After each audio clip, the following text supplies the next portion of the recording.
ਵਾਹਿਗੁਰੂ ਜੀ ਕਾ ਖਾਲਸਾ ਵਾਹਿਗੁਰੂ ਜੀ ਕੀ ਫਤਿਹ। ਸੋਰਠ ਰਾਗ ਅੰਦਰ ਧੰਨ ਗੁਰੂ ਅਰਜਨ ਦੇਵ ਜੀ ਮਹਾਰਾਜ ਦਾ ਬਖਸ਼ਿਸ਼ ਭਰਿਆ ਹੁਕਮਨਾਮਾ। ਇਸ ਦੇ ਵਿੱਚ ਮੂਲ ਖਿਆਲ ਹੈ, ਜੋ ਅਧੂਰਾ ਹੈ ਉਸ ਨਾਲ ਜੁੜ ਕੇ ਅਸੀਂ ਪੂਰੇ ਨਹੀਂ ਹੋ ਸਕਦੇ, ਪੂਰੇ ਨਹੀਂ ਹੋ ਸਕਦੇ। ਤੇ ਮਨੁੱਖ ਦਾ ਮੂਲ ਦੁੱਖ ਕੀ ਹੈ? ਅਧੂਰਾ ਹੋਣਾ। ਅਧੂਰਾ ਹੋਣਾ ਅਖਰਦਾ, ਅਧੂਰਾ ਹੋਣਾ ਦੁਖਦਾਈ ਹੈ, ਅਧੂਰਾ ਹੋਣਾ ਸੰਤਾਪਗ੍ਰਸਤ ਹੈ, ਅਧੂਰਾ ਹੋਣਾ व्याकुलता है, बेचैनी है, चिंता भी दसती है कुछ अधूरापन है, व्याकुलता भी दसती है अधूरापन है, परेशानियां भी दसदियां हैं अधूरापन है। इस अधूरेपन मनुख पूरा करता है बाहर, लेकिन होंदा कि है जगत विच ऐसा कुछ भी नहीं जो मनुख को पूरा कर सके। धार्मिक विद्वाना ने जो पूर्णता के 3 चिन्ह मन्ने ने, वो मैं आप जी के सामने रखा, ये गल स्पष्ट हो जाएगी। वो कहते हैं ये 3 साधन जो जुटा लवे उन्हां नाल पूर्णता हासिल की जा सकती। जितना धन चाहिए उतना होवे, फिर प्रभुता होवे, फिर ज्ञान होवे, ज्ञान दे नाल प्रभुता दे नाल धन संपदा दे नाल मनुख पूरा हो जाता। फिर कोई भाग ऐसा नहीं कि कहिए ये मनुख अधूरा अधूरा। मैं एक दफा फिर अर्ज करा, अगर किसी को बेचैनी महसूस हो रही है अधूरा है, किसी को चिंता है अधूरा है, कोई परेशान है अधूरा, कोई मानसिक तनाव दे चाहे अधूरा। अधूरापन अखरदा है, अधूरापन बोझ है, अधूरापन सिर का भार है, इन्हू चुकना बड़ा औखा है। फिर मनुख अपना अधूरापन दूर करने की कोशिश करता है अधूरे नाल जुड़ के। अधूरे नाल जुड़ के किस तरह पूरा होगा, किवें पूरा होगा? तो ये जो 3 नुकते विद्वाना ने पेश किए हैं, कुबेर जैसा धन होवे, सुरस्ती जैसा ज्ञान होवे, सिकंदर जैसी प्रभुता होवे, मन को पूरा हो गया, पूरा हो गया। सिकंदर जैसी प्रभुता ते है, सुरस्ती जैसा ज्ञान नहीं है। सुरस्ती जैसा ज्ञान ते है, कुबेर जितनी धन संपदा नहीं है।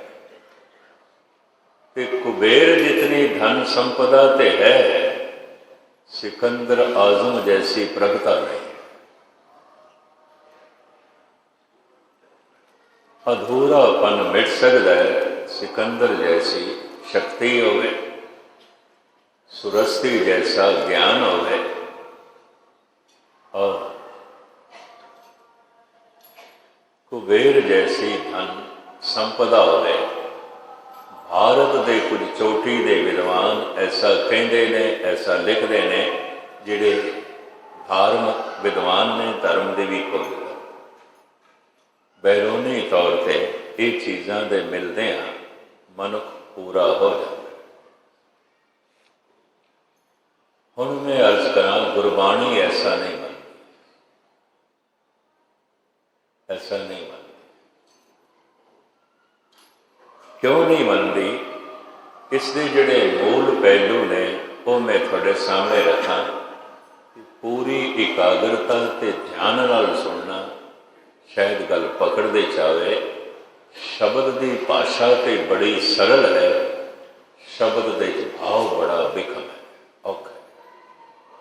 पार ब्रह्म निभाई पूरी, काई बात न रैया पूरी।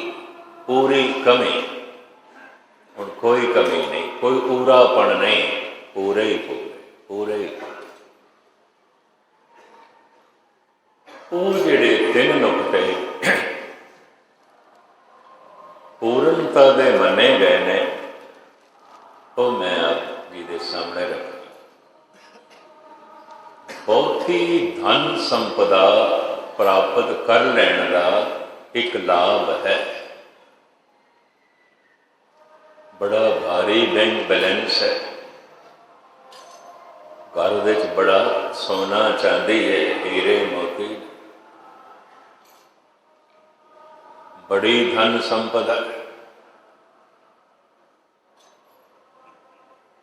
बहुता धन प्राप्त कर लैण का एक लाभ है कि अंदर दी गरीबी झलकण लग पैंदी,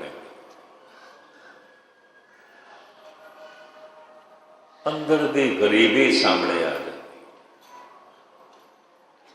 एक गरीब मनुख नूं अंदर दी गरीबी नहीं दिखाई देती। क्यों? अजे बाहरों गरीब है, अजे बाहरों रोटी का मसला नहीं हल हो, अजे तो बाहरों बच्चों की पढ़ाई लिखाई, मकान, खान पान, कपड़ा लत्ता, इहदा ही मसला नहीं हल हो। एक गरीब मनुख नूं अंदर दी गरीबी नहीं दिखाई है, नहीं दिखाई। क्यों? बाहरों गरीब है, बाहरों गरीब। अगर एक गरीब मनुख नूं भी अंदर दी गरीबी दिखाई दे रही है, ये उहदे पूर्वले संस्कार होंगे, इहदी पूर्वली कोई तपस्या होएगी, इहदी कोई पूर्वली समझ होएगी, वरना ऐसा होंदा नहीं, ऐसा नहीं। एक चोटी दे धनवान मनुख नूं भी अंदर दी गरीबी नहीं दिखाई दे रही, तो ये शायद मनुख नहीं होवेगा, पशु होवेगा, जड़ बुद्ध होवेगा, महामूर्ख होवेगा, महामूर्ख। और औखे ना होना, माफी में पहले मंगलवा 90% चोटी दे धनवान महामूर्ख ही, महामूर्ख। कारण उन्हां दी शक्ति, उन्हां दी समझ सारी बाहर ही दौड़ती, बाहर मुखी है। इन्हां दा अंदर दी दुनिया नाल कोई मतलब नहीं। अगर ये सही मनुख मंदिर मस्जिद गुरुद्वारे भी जाणगे, कोई धार्मिक साधना भी करनगे, तो बाहर दी धन संपदा की प्राप्ति लई उन्हां दी अंदर दी दुनिया नाल कोई मतलब नहीं, कुछ भी मतलब। हुण इस नुकते को मैं फिर दोहराण लगा, क्योंकि तुसी रोज़ दे सत्संगी हो। और ऐसा आख्या जाता है, अमृतसर की संगत इहदी स्रोत गहरी है। भावें सारी दुनिया मेरी निगाह 25-30 शहर ऐसे हैं जिथों दियां संगतां अपनी स्रोत गहरी रखदी, गहरी रखदी। नहीं तो मैनू वो घटना याद है न्यूयॉर्क की। एक सज्जन मेरे को आया, कहने लगे ज्ञानी जी थोड़ियां खुश्क गल्लां जिहड़ा घंटा सवा घंटा तुसीं लांदे हो, साडा सिर थक जाता, भारा हो जाता। कुछ मजाक भी सुनाया करो, कुछ जोक सुनाया करो, कोई हास रस मनोरंजन करिया करो। तो मैं कि तुसी सतसंग दे च आए हो कि किसी थिएटर दे च आए कि तुसी मैनू गुरबाणी का कथावाचक समझिया या मस्करा समझिया, जोकर समझिया जो तुहानू जोक सुना। जे तुसी जोक ही सुनन आए मनोरंजन, तो एक गल स्पष्ट हो गई, गलत थां ते आए हो और जड़ बोलो मोटी अकल, कुछ भी। और गजब की गल वो यंग नहीं सी, बजुर्ग सी जिहड़ा मैनू इस तरह कहता। हैरानगी हुई, धुप दे ची दाड़ा चिट्टा भी। बहुता धन प्राप्त करने का एक लाभ है, बड़ा भारी लाभ है कि अंदर की गरीबी दिखाई देने लग पैंदी, अंदर की मुफलसी दिखाई देने लग, एक सियाणे मनुख को दिखाई देने लग पैंदी है। तो यह भी पता चल जाता है मैं जिंदगी का हर मसला धन नाल हल नहीं कर सकता, मैं जीवन की हर खुशी पैसे नाल नहीं ले सकता। एक चोटी दे धनवान बंदे ने अंदर की गरीबी दिखाई देने लग पैंदी। ये धन प्राप्ति का एक लाभ है। एक गरीब मनुख को अंदर की गरीबी नहीं दिखाई देती, क्यों अजे बाहरों गरीब है, रहन को चंगा मकान नहीं है, खाण को भोजन नहीं है, बच्चों की लोड़ां की पूर्ति हो सके, चंगा चौखा धन नहीं है, चंगा पहन सके धन नहीं, अजे तो बाहरों गरीब है। ये बाहर की गरीबी इतना उलझिया होया है, इतना उलझा होया है कि अंदर जात मार ही नहीं सकता। हुण सुन लेना, अगर एक गरीब मनुख को जैसे कबीर, रविदास, सदना, सैन नाम दे, एक गरीब मनुख को जे किधरे अंदर की गरीबी दिखाई देती है तो गल स्पष्ट हो गई, यदि कोई पूर्वली तपस्या होगी, वरना इस तरह नहीं। ये पूर्वला ज्ञान, पिछला जन्म जिस ज्ञान जिस संस्कार दे खत्म होता है, उसे ही संस्कारों के उसे ज्ञान नाल अगला जन्म शुरू होता है। जिस मूर्खता, क्रोध, तृष्णा दे पिछला जन्म खत्म होता है, उसे तृष्णा, मूर्खता ते क्रोध दे अगला जन्म शुरू होता है। कई बच्चे जन्म तो महाक्रोधी होंदे ने, कई बच्चे जन्म तो महाशांतमयी, कई बच्चे जन्म तो महामूढ़ होंदे ने, कई बच्चे जन्म तो महासियाणे,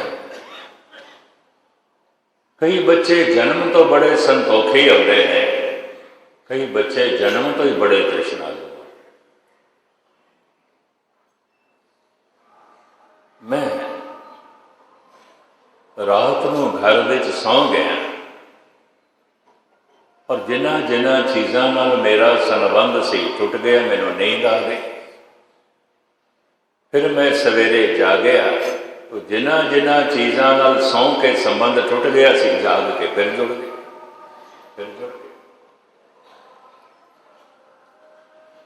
जिस तृष्णा, क्रोध ते मूर्खता दे पिछली जिंदगी खत्म हुई सी, उसे ही मूर्खता, तृष्णा ते क्रोध दे अगली जिंदगी शुरू, क्योंकि मौत भी एक नींद है। ये नींद पिछले संबंध तोड़ देती है, फिर जन्म आता है, फिर पिछले संबंध जुड़ जाते हैं, फिर जुड़ जाते। जिस सियाणप, सबर, संतोख, ज्ञान ते सूझ-बूझ ले पिछला जीवन समाप्त होया है, अगला जीवन उसे ही सबर, संतोख ते ज्ञान दे आरंभ। अगर कबीर जन्म तो ज्ञानी है तो कबीर साफ कह रहे पूर्व जन्म हम तुमरे सेवक, अब तो मिटिया ना जाए। हे प्रभु, सेवक ते मैं पिछले जन्म दे भी तेरा सी, पर करा कि मैं तेरे तक पहुँच नहीं सका। मैं तेरे तक पहुँच नहीं सकिया। जिंदगी ने जवाब दे दिता, हुण तू अद की मेहर करी, अब की बार बख्श बंदे को, बौर न भोजन अद की तू बख्शिश करी। मैं रस्ते च ही ना रह जावा, घर तक पहुँचा। अद की तू बख्शिश करी, अद की तू रहमत करी। जिसनों इतना भी जन्म तो ज्ञान है कि पिछले जन्म विच मैं रस्ते च ही रह गया, ਇਹਦਾ मतलब इन्हें वाट बहुती तय कर ली सी। जे 100 मील की यात्रा होवे, इंज कह लो कबीर पिछले जन्म के 90 मील से चल लिया, चले ताई उसनों ज्ञान। हुण मैं फिर दोहराण लगा ताकि ये गल प्राणा विच उतरे, बड़ी गहराई विच पकड़ दे जाए, और पकड़ दे आए बिना सत्संग का पूर्ण लाभ नहीं ले सकता। बहुती धन संपदा हासिल कर लैण का एक लाभ है, बड़ा भारी लाभ, कि अंदर की गरीबी दिखाई देने लगी। एक गरीब मनुख को अंदर की गरीबी नहीं दिखाई देती। क्यों नहीं दिखाई देती? बाहरों गरीब है, ना रहन नूं ढंग का मकान है, ना खाण नूं ढंग का भोजन है, ना पहनण नूं चंगे कपड़े ने, ना बच्चों का मसला हल हो रहा है। बाहरों गरीब है। इस वास्ते अंदर की गरीबी नहीं दिखाई देती। एक गरीब मनुख नूं ध्यान देना, एक गरीब मनुख नूं जे अंदर की गरीबी दिखाई देती है, ये उसकी पूर्वली तपस्या होगी, उसकी पूर्वली मेहनत है जो उजागर हो गई उसके जन्म के नाल। वो पिछला ज्ञान भी जो है जन्म ले लेंदा है। वो जो पिछला बोध से, वो जो पिछला अनुभव से, उसका भी जन्म होया है, शरीरक जन्म है, उसका भी जन्म। मैं इस उदाहरण को फिर दोहरावां, जे मैं सौ गया तो जो मेरा मकान, मेरा परिवार, मेरी संपदा, जो कुछ भी सी, सुतिया संबंध टूट गया। मैं नींद दे चला गया गहरी, फिर जागदिया फिर संबंध जुड़ गए। जिस ज्ञान की अवस्था, जिस सबर संतोख की अवस्था, जिस बैराग की अवस्था मनुख की पिछली जिंदगी खत्म होती है, उसे बैराग दे ये अगली जिंदगी शुरू। हुण तो शायद वो जवान हो गया होएगा। इत्थे अफगानी काबलियां का एक बच्चा सी 12-13 साल, वो 2-2 घंटे दरबार साहब के 3-3 घंटे समाधि लीन हो जाती। कदी कदी मेरे को आउंदा सी, माँ बाप उसदे रोंदे सन, इहदी पढ़ाई लिखाई का की होवेगा, कहने कि इहनूं समझाओ। ये घर आंदा है तो जुड़ जाता है, दरबार साहब आंदा है तो जुड़िया रहता है। पहले मैं मनदा नहीं सी, कोई 2-4 दिन जाके मैं देखे।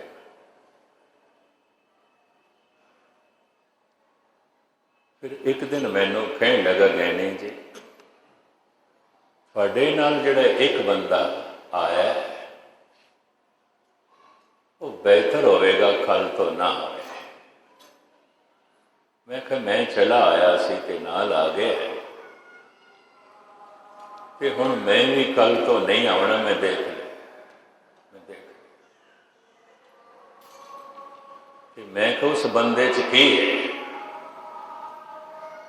कहता पता नहीं उहदियां तरंगां, उहदी वाइब्रेशन मैनू विघन पाती, विघन।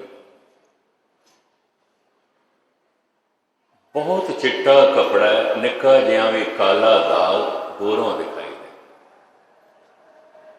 काला ही कपड़ा है, कितनी कालक पाई जाओ नहीं दिखाई दे। निर्मल हृदय माड़ी जिहा भी जिहड़ी तरंग है वो चोट पहुँचाती सी, दुख देंदी सी। ਉਹਦੇ ਮਾਂ ਬਾਪ ਨੂੰ मैं ਕਿਹਾ ਤੁਸੀਂ चिंता ਛੱਡੋ, ਇਹਦੇ कोई पुरबले संस्कार ने, ਇਹਦੀ पिछली वाट बहुत सारी तय हो गई सी, थोड़ी रहिंदी है। ਇਹਦਾ जन्म होया, उस ज्ञान का भी जन्म हो गया, ਇਹਦੀ इस जन्म की साधना नहीं, ये नहीं। हुण मैं भावें कहना तो नहीं चाहता सी, आ गई है जबान ते गल। परसों एक बच्ची जलंधर तो मैंने मिलन आई, सिर्फ 15 साल की होगी, सारिਆਂ के सामने सारिਆਂ ने देखी, कॉलेज में पढ़ती,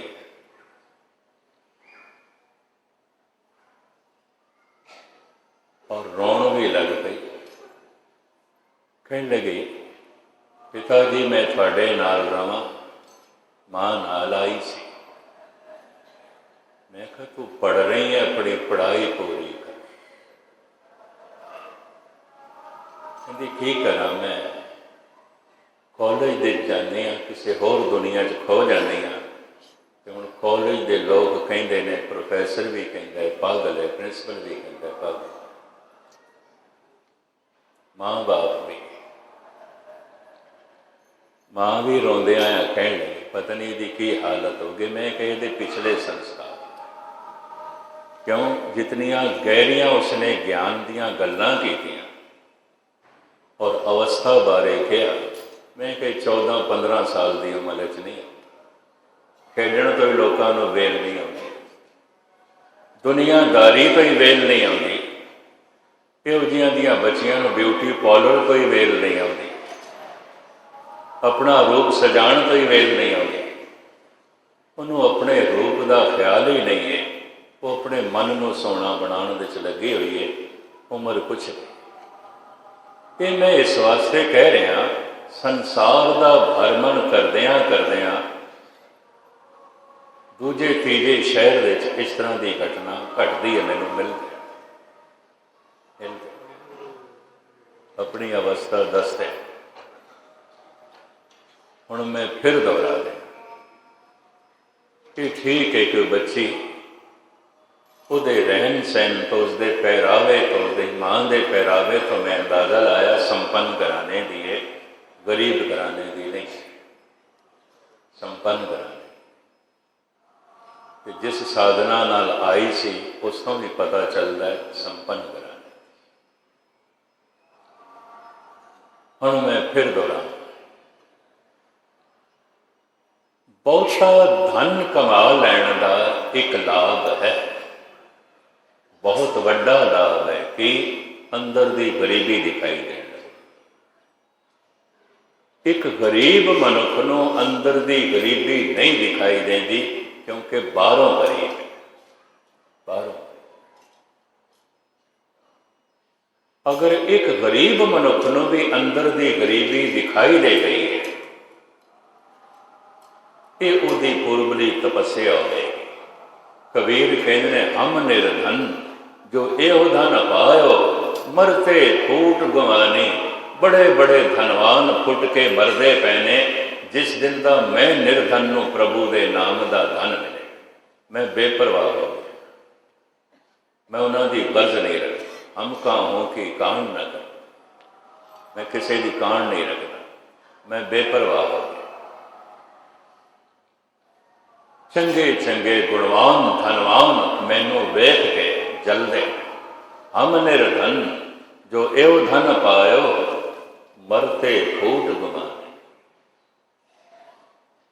एक गरीब मनुख नूं जे अंदर दी गरीबी दिखाई देन लग पई है ते अंदरों संपन्न हो गए, ये उसकी पूर्वली तपस्या होगी, पूर्वले संस्कार होंदे ने, वरना ऐसा होगा। दूसरा, अगर एक धनवान मनुख नूं, चोटी दे धनवान मनुख नूं भी अंदर दी गरीबी नहीं दिखाई देती, महामूर्ख है, इहदे कोल दिमाग नहीं है, पत्थर होए। तो हुण मैनूं कहण देना 90% चोटी दे धनवान दिमाग नहीं लई फिरदे, पत्थर लई फिरदे, महामूढ़ हो गए। मायाधारी अत अन्ना बोल, ना सच वेख सकता है, ना सच सुन सकता है, ना सच नूं सुनन दा उहदे कोल समा है, ना सच नूं पढ़न दा उसदे कोल समा है, ना सच नाल जुड़न दा उहदे कोल समा है, ना समझण वास्ते उहदे कोल अकल है। एक धनवान मनुख नूं जे अंदर दी गरीबी नहीं दिखाई देती, महामूढ़ हो गए।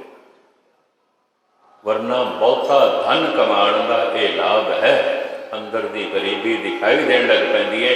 जनक नूं दिखाई देती सी, भरतरी नूं दिखाई दे गई सी, राजे गोपी चंद नूं दिखाई दे गई सी। इतिहासिक घटनावां ने। महात्मा बुद्ध राजकुमार से, सिद्धार्थ से अंदर दी गरीबी दिखाई देती।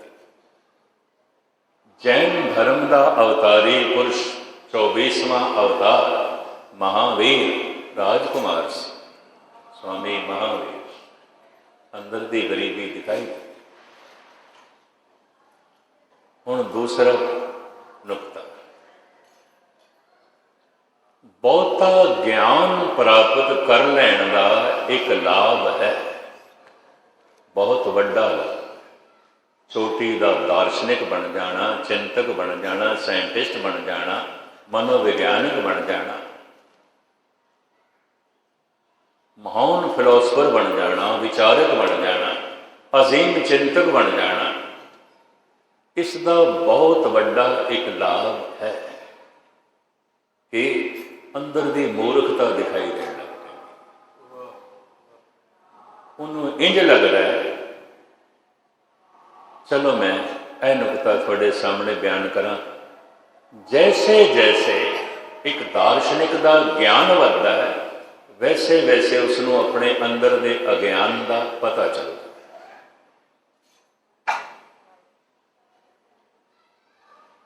और वो अक्सर दुनिया के इस तरह के चोटी के दार्शनिक कहते देखे गए ने, की मिले सागर के चम्मच पानी की मिल भी गई तो की कुछ।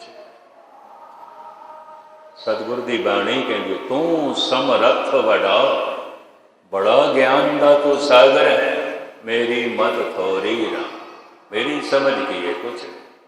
तू सागर है, मेरी समझ तो एक प्याला भी नहीं, चम्मच है, तो एक चम्मच दे कितना क पानी आवे, कितना क। बहुता ज्ञान प्राप्त कर लैण का, दार्शनिक हो गया, चिंतक हो गया, एक लाभ है कि अंदर की मूर्खता दिखाई दे। जैसे जैसे ज्ञान बाहर का वधे है, अंदर की अज्ञानता दिखाई दे, उतना ही अंदर का अज्ञान वधदा है जितना बाहर का ज्ञान। एक अज्ञानी मनुख नूं, अनपढ़ मनुख नूं, ना समझ मनुख नूं अंदर की अज्ञानता नहीं दिखाई देती, अंदर की नासमझी नहीं दिखाई देती। क्यों? अजे बाहरों ही ना समझ, अजे बाहरों ही अज्ञानी है, कुछ नहीं जानता, कुछ नहीं जानता। पर बाहरों ते अनपढ़ है, पढ़ा लिखा कुछ भी नहीं, लेकिन अंदर की अज्ञानता दिखाई देती है। ये उसकी पूर्वली तपस्या है, पूर्वले संस्कार ने, वरना ऐसा होता। कबीर रविदास नामदेव लई विद्यालयों के दरवाजे बंद सन, इन्हों पढ़ाया नहीं जाता सी। पढ़ाने वाले ब्राह्मण, ते ब्राह्मण कहते सन शूदर दी, ते असीं छाया ही नहीं है।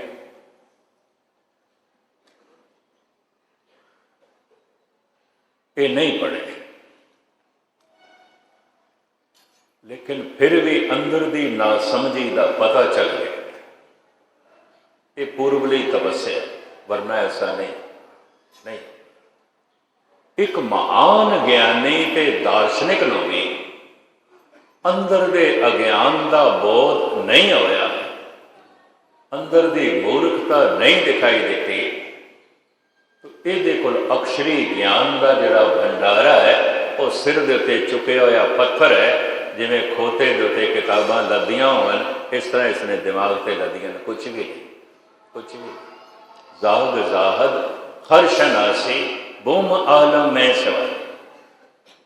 शिव सादी कहते हैं खोते दे उत्ते 100-150 कुरान शरीफ दियां पोथियां लद देंगे, तो खोता खच्चर एक मस्जिद तो दूसरी मस्जिद पहुँचा देवे तो वली अल्लाह बन जाएगा, पीर साईं बन जाएगा।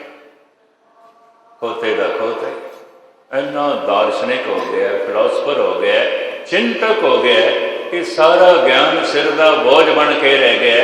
खोते का खोता, फर्क सिर्फ इतना है, कोई अनपढ़ खोते होंगे ने, कोई पढ़े लिखे खोते होंगे ने, कोई अनपढ़ मूर्ख होंगे ने, कोई पढ़े लिखे मूर्ख होंगे ने। इस सदी में पढ़े लिखे मूर्ख बहुत ज्यादा ने, बहुत ज्यादा ने। पढ़िया मूर्ख आखिए जित लब लोभ अंग, जिहड़ा ज्ञान मनुख दे लोभ नूं वधा देवे, जिहड़े विचार मनुख दे क्रोध नूं वधा देन, काम नूं वधा देन, वासना नूं वधा देन।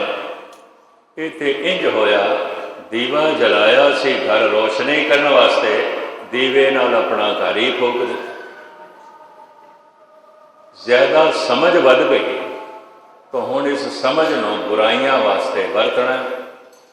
हुण ध्यान नाल सुन लेना, एक अनपढ़ मनुख, अनपढ़ एक अज्ञानी मनुख कोई बहुत बड़ा गुनाह नहीं कर सकता, ज्ञानी कर सकता, अज्ञानी नहीं कर सकता। 3 करोड़ बंदियां का कातिल है मौसे तो। 3 करोड़ चाइनीज लोगों को उजाड़ के 3 करोड़ नूं मार के उन्हें चाइना दे क्रांति लियांदी। अनपढ़ मनुख ऐसा नहीं कर सकता। उस वक्त की उच्ची तो उच्ची जिहड़ी शिक्षा सी उसने हासिल की, पढ़ा लिखा। कोई अनपढ़ मनुख ऐसा नहीं कर सकता। 2.5 करोड़ बंदियां का कातिल है हिटलर, पढ़ा लिखा सी, अनपढ़ नहीं सी। मेरे ख्याल 2 ही साल होए ने, वर्ल्ड ट्रेड सेंटर दियां 2 संसार दियां उच्चियां बिल्डिंग न्यूयॉर्क अमेरिका सिर्फ 2 बंदियां ने ही गिरा के रख दी। 2 पायलट्स जहाज टकरा के गिरा दिते, 5000 बंदे मर गए 1 मिनट। पायलट अनपढ़ मनुख बन सकता है? अनपढ़ मनुख जहाज चला सकता है? पढ़े लिखे सन, डिग्री याफ्ता सन, ग्रेजुएट सन, पढ़े लिखे सन। फिर मैं और भी जो है अर्ज करा, इंडियन एयरलाइन का जहाज नेपाल तो जिन्ना 5 ने हाईजैक किया सी, 5 ही ग्रेजुएट्स पढ़े लिखे। अनपढ़ मनुख ऐसी प्लानिंग नहीं कर सकता। अनपढ़ मनुख इस तरह नहीं कर सकता, क्योंकि समझ थोड़ी है तो गुनाह भी छोटा हो जाएगा, समझ थोड़ी है तो पाप भी थोड़ा होगा। अनपढ़ मनुख ना एटम बम बना सकता है, ना हवाई जहाज चला सकता है, ना हवाई जहाज हाईजैक कर सकता है, ना किसी बिल्डिंग नाल टकरा सकता। ये पढ़ा लिखा कर सकता। हुण मैं अर्ज करा, अगर ये पढ़ाई लिखाई सिर का बोझ बन गई, जैसे कि आज नौजवानों के सिर का बोझ बन गया, कुछ भी नहीं। एक कॉलेज देखो महामूर्ख के निकलते पहले, कोई सियाने नहीं निकलते। कोई एक भी कवि संतोष सिंह जैसा नहीं निकल, कोई एक भी भाई गुरदास जैसा पालन फाजल नहीं निकल, कोई एक भी भाई मनी सिंह जैसा टीकाकार के विद्वान नहीं निकल। ऐसा क्यों है? ये ज्ञान सिर का बोझ बन के रहे। हुण मैनू फिर कहण देना, बहुता ज्ञान हासिल करने का एक लाभ है, बहुत बड़ा लाभ, कि अंदर की अज्ञानता दिखाई दे। अगर थोड़ी बहुत ज्ञान की सही वरतों करेगा, अंदर का अज्ञान दिखाई देगा। उस्ताद ज़ौक़ कहता है, हम जानते थे कि इल्म से कुछ जानेंगे, जाना तो ये जाना कि ना जाना कुछ भी। जान जान के मैं ये जाने कि मैं कुछ नहीं जाना, कुछ नहीं जाना, कुछ नहीं। समझ समझ के मैं ये समझे मैं कुछ नहीं समझता, मैं कुछ नहीं समझता, मैं कुछ नहीं समझता।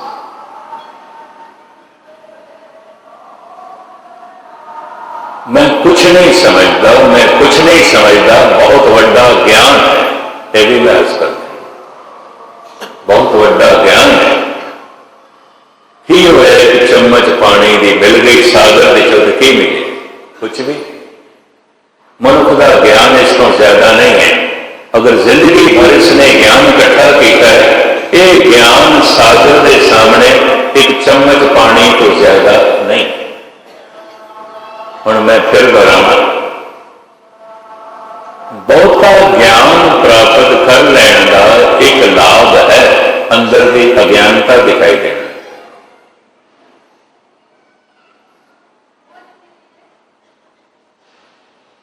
लेकिन एक मनुख बाहरों भी अज्ञानी है, अनपढ़ है, कुछ भी नहीं जानता, कुछ पढ़ा लिखा नहीं, लेकिन फिर भी अंदर की अनपढ़ता, अंदर की मूर्खता, अंदर की नासमझी उन्होंने दिखाई दे रही है। यदि पूर्वली तपस्या हो, इसका पूर्वला ज्ञान होगा, वरना इस तरह नहीं। और बहुता ज्ञान हासिल करके भी अंदर का अज्ञान नहीं दिखाई दे रहा, एक खोता ही होगा। सिर के उत्ते पिठ के उत्ते ने किताबों का बोझ चुके हुए, नानक ते नर असल खर जो बिन गुण गर्द कर। ये तो खोता, हमें पोथियां ढोए, किताबां ढोए। जी पोथियां किताबां खोता ढो रहे हैं, कि खोता पंडित जी बन जाएगा, भगत जी बन जाएगा, महाज्ञानी बन जाएगा। दिमाग से बोझ चुके या पिठ से बोझ चुके, उसके कुछ भी फर्क नहीं पड़ता, कुछ भी नहीं।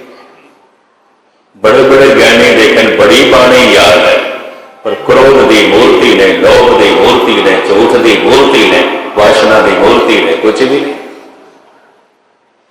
बड़े बड़े वेद पाठी ने, त्रिपाठी ने, चतुर्वेदी ने, त्रिवेदी ने, द्विवेदी ने, कुछ भी नहीं। सारी भज दौड़ है, धन प्राप्त करना है, ज्ञान प्राप्त करना है, शक्ति प्राप्त, सारी जिंदगी इन्हां तिन्हां दे पिछे गवांदा है।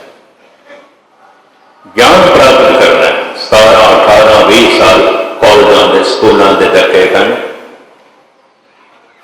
बहुता ज्ञान हासिल करना है, यूनिवर्सिटी जाना, विश्वविद्यालय जाना,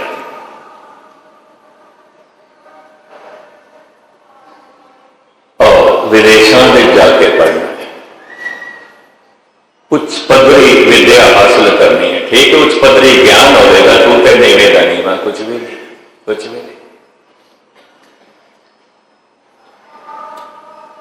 धन हासिल करना, ज्ञान हासिल करना, शक्ति हासिल करनी, मनुख ने अपनी जिंदगी में बस ये तीन ही निशाने बनाए ने, 3 लक्ष्य। और मैं तीजे लक्ष्य बारे कहा, बहुती शक्ति प्राप्त कर लेने का एक लाभ है, बड़ा भारी लाभ, कि अंदर की कमजोरी दिखाई दे रही। एक कमजोर मनुख को अंदर की कमजोरी नहीं दिखाई देती। क्यों? अजे बाहरों बेचारा कमजोर है, ना पिंड का चौधरी है, ना ML है, ना MP है, ना मिनिस्टर है, कुछ भी नहीं, कुछ भी नहीं है, ही नहीं कुछ। एक कमजोर मनुख को कमजोरी नहीं दिखाई देती, क्योंकि जो बाहर की कमजोरी दूर करने की कोशिश पे कर, एक कमजोर मनुष्य को अंदर की कमजोरी नहीं दिखाई देती, क्योंकि बाहरों कमजोर बाहरों को। पर एक शक्तिशाली मनुष्य, एक ताकतवर मनुष्य जे अंदर की कमजोरी नहीं दिखाई देती तो महामूढ़ होगा। बड़े बड़े राजे महाराजे शक्तिशाली भी महामूढ़, कुछ भी। सिकंदर सियाणियां नाल रहंदा सी तो सियाणा हो गया सी। एक दिन बाहर बैठा लाउंज खुले, उपरों कौवा लग्या ते बिठ कर गया कपड़े।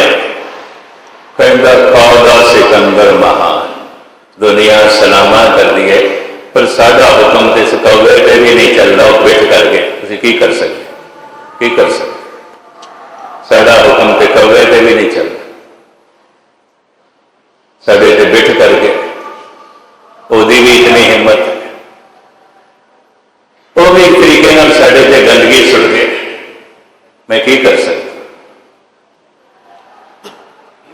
इस तरह की सोचने वाला मनुष्य वाकई सोचता है भारी अकल का मालिक, क्योंकि चंगे सियाणे सियाणे मनुष्य को नाल रखता सी। बहुती शक्ति प्राप्त कर लैण का एक लाभ है कि अंदर की कमजोरी दिखाई देने लगे। एक कमजोर मनुष्य को अंदर की कमजोरी नहीं दिखाई देती है, जो बाहरों ही कमजोर, बाहरों भी। पर एक कमजोर मनुष्य के अंदर की कमजोरी दिखाई देती है कि उसकी पूर्वली तपस्या होगी, पूर्वला ज्ञान होगा, वरना ऐसा होगा नहीं हो। कोई पिंड का चौधरी नहीं है कबीर रविदास, लेकिन अंदर की कमजोरी का पता चल गया, अंदर की निर्धनता का पता चल गया, अंदर के अज्ञान का पता चल गया। अंदर का सारा अज्ञान धो देता है, अंदर की सारी गरीबी कबीर ने मिटा देती है, अंदर की सारी कमजोरी अंदरों कट देती है।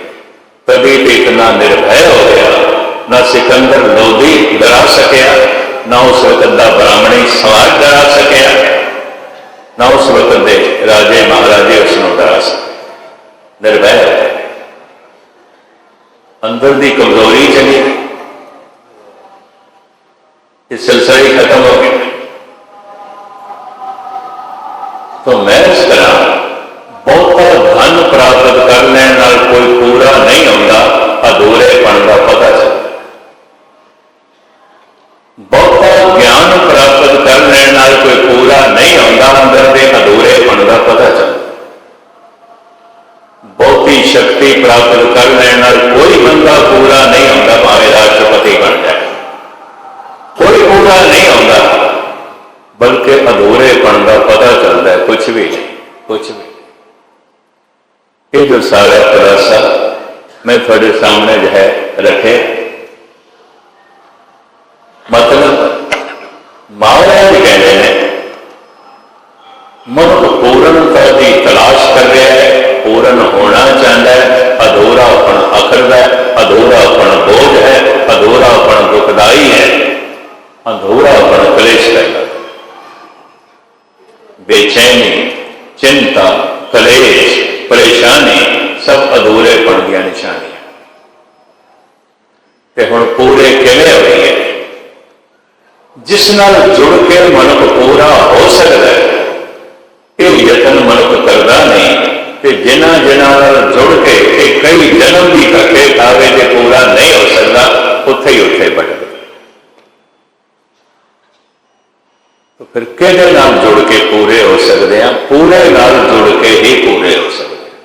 तो कौन है पूरा? केवल एक ही पूरा है, पार ब्रह्म परमात्मा, बाकी सब अधूरे। उन्हें जुड़ के ही पूरे हो सके। पूरा प्रभ आराध्या, पूरा जाका नाम, नानक पूरा पाया, पूरे के गुण गा। जब वो पूर्ण मिलता है तो मन पूरा होता है, वरना करना मरदे दम तक अधूरा ही है। भावें कितना शक्तिशाली है, भावें कितना धनवान है, ते भावें कितना ज्ञानवान है, अधूरे का अधूरा है, पूरे नाल जुड़ के ही पूरा हो सकता है। ये ख्याल धन गुरु अर्जन देव जी महाराज ने दिता है कि भुल के भी मंगतियां को ना मंगना। कहते एक फकीर किधरे अमृत वेले अकबर को चला गया, पिंड देख किधरे मकतब मदरसा बनाना सी, उन्हें सोचा कि एक पैसा इकट्ठा करांगा और फिर भी पता नहीं मदरसा बन सकेगा कि नहीं, चलो चले जाने बादशाह को ले आना। फजर की नमाज पढ़ के अकबर दुआ पिया करता सी, हे खुदा मैं गरीब पे तरस कर, मैनू होर संपन्न कर, मेरी झोली होर भर मंगे। फकीर दी अखां भराइया लै है भी मंगता, तो मैं कितना मूर्ख हाँ, मंगते को मंगण आ गया। वापस चला गया, वापस चला गया।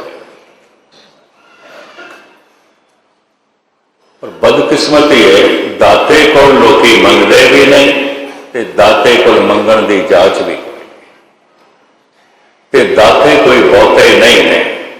दद्दा दाता एक है, सबको देवना देंदे टोट ना आवे, अगंत भरेगा।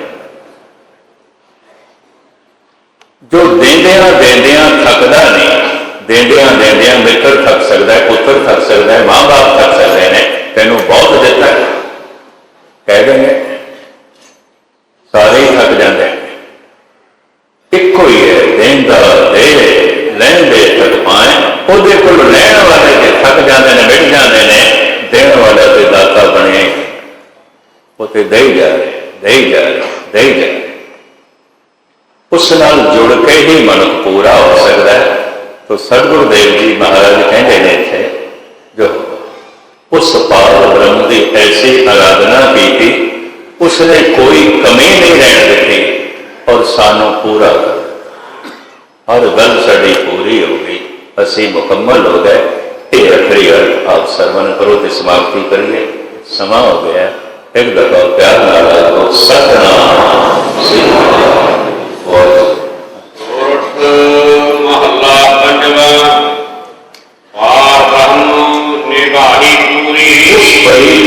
परमात्मा ने निभा दी साड़ी, सानू पूरा कर दिता, हर गल साड़ी पूरी कर दी। हाँ जी, आई बात नाहिया पूरी, किसी भी पक्ष को असी अधूरे नहीं रह गए, क्योंकि वो पूरा है, ਉਹਦੇ ਨਾਲ जुड़ के पूरे हो गए, उसने सब कुछ पूरा कर दिता।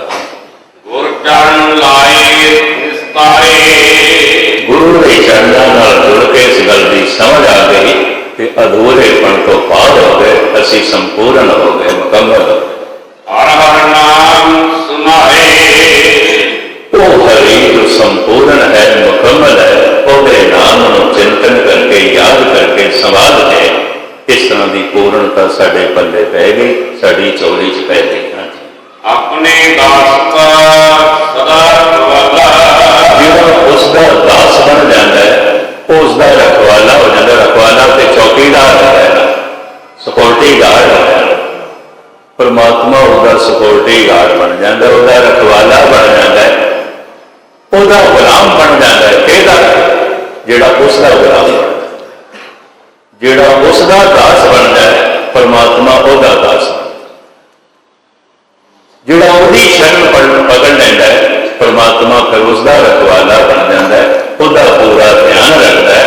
ऐसा परिपूर्ण परमात्मा रखवाला बनया, प्रतिपालक बनया। हाँ जी, कर कृपा अपने कर रखे, माँ पिता ज्यों पला, जिन्हें मां बाप मासूम बच्चे की पालना करते हैं, रखिया करते हैं, गल नाल लाते हैं, इस तरह परमात्मा अपने सेवकों को गल नाल ला के रखता है, प्रतिपालना करता है, रखवाली करता रहा वड भागी सतगुर पाया, वड्या भागा अनुसार सतगुरु का मिलाप होया, पूरे गुरुदेव का मिलाप होया। जिन जन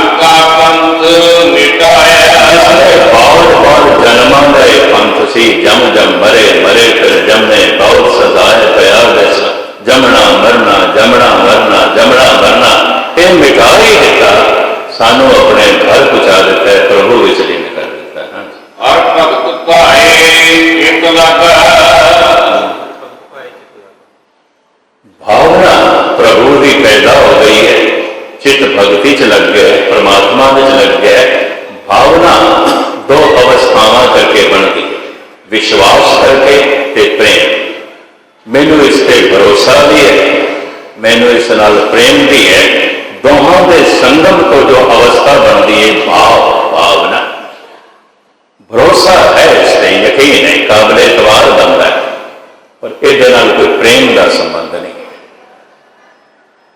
प्रेम ते बड़ा है, इस मासूम बच्चे नाल, अपने बच्चे नाल प्रेम ते बड़ा है, पर की गरीब हर गल पे भरोसा नहीं कर सकते, ज्ञान है, नादान।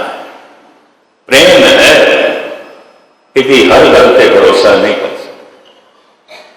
भरोसा तो है, काबिल एतबार बनता है, भरोसे ही हो गए, पर उस नाल कोई प्रेम नहीं है। प्रेम ते भरोसे का जिथे संगम बनता है, उस तो जी अवस्था बनती है, उन्होंने भावना कहते हैं।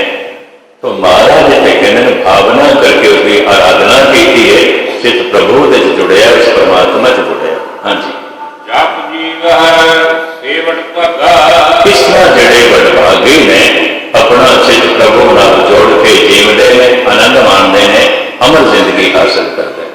अमृत वाणी गावा, तो अमृतमयी वाणी जो परिपूर्ण परमात्मा की ऐसे संत जान, उसे का ही गायन करते हैं। भावना नाल विजय करते, उसे का ही गायन करते।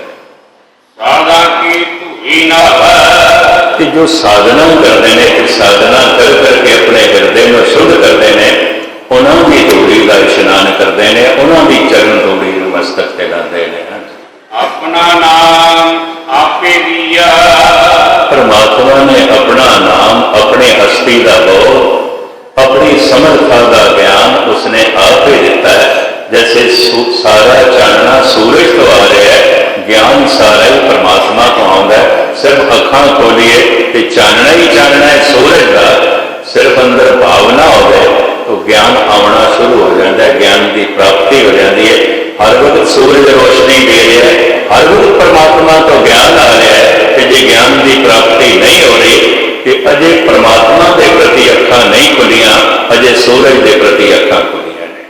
जैसे परमात्मा के प्रति असीं सुचेत होते हैं, हृदय अनुभवी ज्ञान के नाल जो है भर जाता है।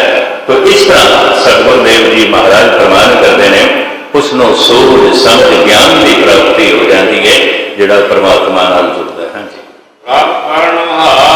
रख लिया, वो जो करता है कि करनहार है, वो रखवाला बन है, उसने सानू रख लिया, उन्हें सड़ी रखिया कर ली। हाँ जी, हर दर्शन प्राण आधार, हुण साडे प्राणों का जिहड़ा आधार है, वो परमात्मा है, ईश्वर है। उसके दर्शन ही साडी जिंद ते जान है। हाँ जी, एव पूर्ण विमल विचार, यही सब तो निर्मल विचार है, यही उत्तम विचार है कि परमात्मा ही प्राणों का आधार है। हाँ जी, कार कृपा अंतर्जामी, ये अंदर की जानन वाले प्रभु कृपा कर, रहमत कर, बख्शिश कर। हाँ जी, दास नानक शरण स्वामी, हे दास नानक तेरी शरण विच है, तेरे कदमां विच है, बख्शिश कर, रहमत कर, अपने कदमां नाल, अपने चरणां नाल जोड़ी रख। इतनी विचारां प्रवान करनिया, बोल चुक दी क्षमा।